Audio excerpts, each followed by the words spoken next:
Hello student, मैं शंकर कुमार, आप सभी का स्वागत है इस चैनल में। आज हम बताएंगे केमिस्ट्री के बारे में, जो कि हम फिजिक्स बता रहे थे, अब जो है प्रोवाइड करवाएंगे केमिस्ट्री का भी शुरुआत से। ठीक है, और इस चैनल पे जो नए हैं सब्सक्राइब कर ले और बेल आइकन को दबाना मत भूले, ताकि सबसे पहला वीडियो आप तक जरूर पहुंचे और आपको बिहार बोर्ड में सहूलियत हो एग्जाम देने में। ठीक है, तो हम आपको तैयारी करवाएंगे और जितने भी वीवीआई सारे क्वेश्चन होगा सभी हम प्रोवाइड करवाएंगे इसी चैनल पे। और इसको सब्सक्राइब करके रखें और बेल आइकन को जरूर दबा दें, ताकि सबसे पहला वीडियो आप तक जरूर पहुंचे। ठीक है, तो बने रहिए इस चैनल पे और इस वीडियो को पूरा देखिए। आज हम समझाएंगे ठोस अवस्था के बारे में। ठीक है, और एग्जाम में आपको पूछता भी है, ये जरूर पूछेगा आपको एग्जाम में। ठीक है, इसको छोड़ के मत जाइएगा और पूरा इस वीडियो को देखिए, हम बताते हैं आपको। ठीक है, तो देखिए यहाँ पे दिया हुआ है ठोस अवस्था। ठीक है, चैप्टर नंबर 1 का है ठोस अवस्था, सॉलिड। तो ठोस अवस्था, ये है ठोस अवस्था। ठीक है, ठोस अवस्था का तो इसका परिभाषा है द्रव की वह अवस्था जिसमें अवयवी कण, द्रव की वह अवस्था जिसमें अवयवी कण, द्रव की वह अवस्था जिसमें अवयवी कण अंतराणुक बलों द्वारा जनक आवृत संकलित रहता है, इसे ठोस अवस्था कहते हैं। ये आपका आंसर है और ये आपको नोट करना पड़ेगा। ठीक है, बिहार बोर्ड में आपको आ भी सकता है और पूछता भी है, 2 बार इस सवाल को पूछा गया है, इसलिए आपसे अनुरोध है कि सवाल को नोट करते जाइएगा और कॉपी में इसको उतारते भी जाइएगा। ठीक है, तो देखिए यहाँ पे ठोसों की विशेषताएं, ये है ठोसों की विशेषताएं। ठोसों की विशेषताएं कितने हैं, क्या है?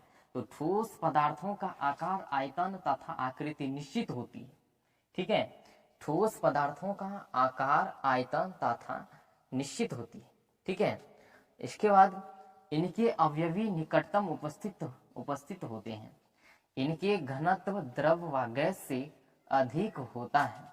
इनके घनत्व द्रव व गैस से अधिक होता है।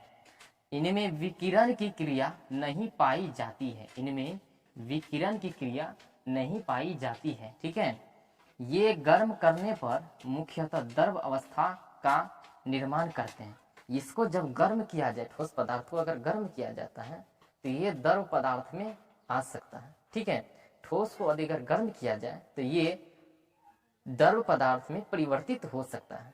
ठीक है, निर्माण करते हैं जिसे गलनांक कहते हैं। ठीक है, ये आपका मोस्ट, ठीक है, अंडरलाइन है, जिसे गलनांक कहते हैं। वह ताप, फिर हम यहाँ पे अंडरलाइन आपको दे रहे हैं, वह ताप जिस पर ठोस द्रव अवस्था प्राप्त करते हैं गलनांक बिंदु कहलाती है। उसे हम गलनांक बिंदु भी कहते हैं। ठीक है, अगर आपको गलनांक बिंदु का परिभाषा बोलेगा देने के लिए तो आप ये परिभाषा आपको देना है। ठीक है, ये पूरा शॉर्ट है। ठीक है, वह ताप जिस पर ठोस द्रव अवस्था प्राप्त करते हैं गलनांक बिंदु कहलाती है।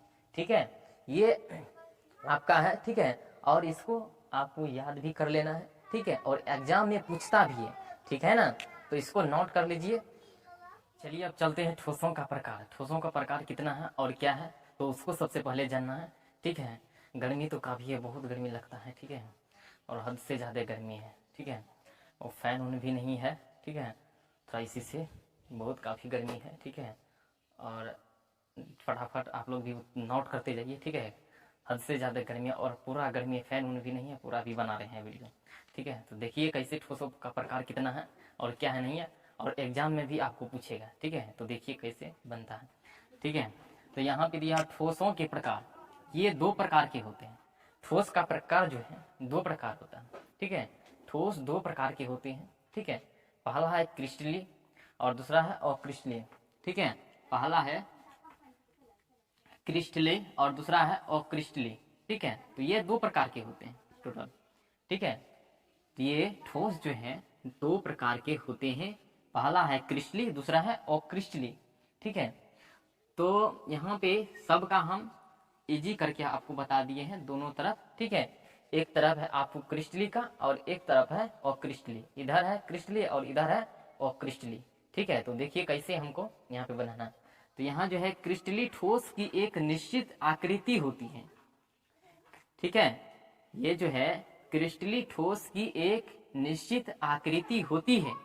यही जो है दूसरा अक्रिस्टलीय में, और क्रिस्टलीय ठोस की निश्चित आकृति नहीं होती है, उल्टा कर देना। ठीक है, अगर एक साइड का अगर आपको याद हो जाता है क्रिस्टलीय का, तो आप जो है और क्रिस्टली का भी निकाल सकते हैं, ठीक है। इसका याद कर लीजिए और इसका निकल जाएगा, ठीक है। और क्रिस्टली का याद हो जाएगा तो और क्रिस्टली का भी निकल जाएगा। तो देखिए यहाँ पे हम उल्टा किए हैं, इनमें अवयवी कणों की निश्चित अवस्था होती है।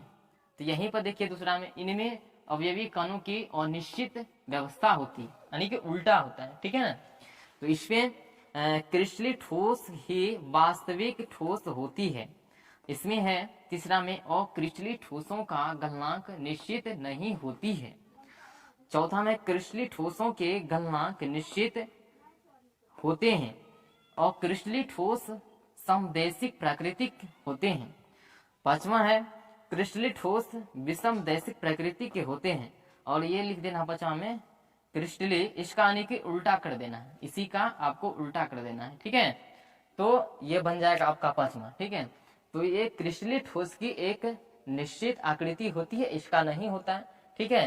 तो ये आपको एग्जाम में पूछता भी है, ठीक है, बहुत बार पूछा भी है। ठोस के प्रकार और उसका सिद्धांत भी बता दिए। तो और आपको क्या करना है, नोट कर लेना है और आपको काम आएगा बिहार बोर्ड में। और इसमें से ऑब्जेक्टिव भी उठा लेता है, ठीक है, और सब्जेक्टिव भी उठाता। 2 या पहले तो 2 नंबर 3 नंबर का पूछता था, अब तो 2 का पूछता है या तो 5 का आपको पूछ देगा ये, ठीक है। तो ये याद कर लेना है आपको, ठीक है। अगले वीडियो में हम बताएंगे अगला चैप्टर से, ठीक है। तो थैंक यू, धन्यवाद। जो सब्सक्राइब नहीं किया है जल्दी से सब्सक्राइब करना मत भूलिए, जल्दी से पहले सब्सक्राइब कर लीजिए और एक लाइक जरूर कर दीजिए। लाइक करना मत भूलिए क्योंकि बहुत मेहनत लगता है और गर्मी जो लगता है, इसके लिए आपसे अनुरोध है कि आप एक लाइक जरूर कर दीजिए।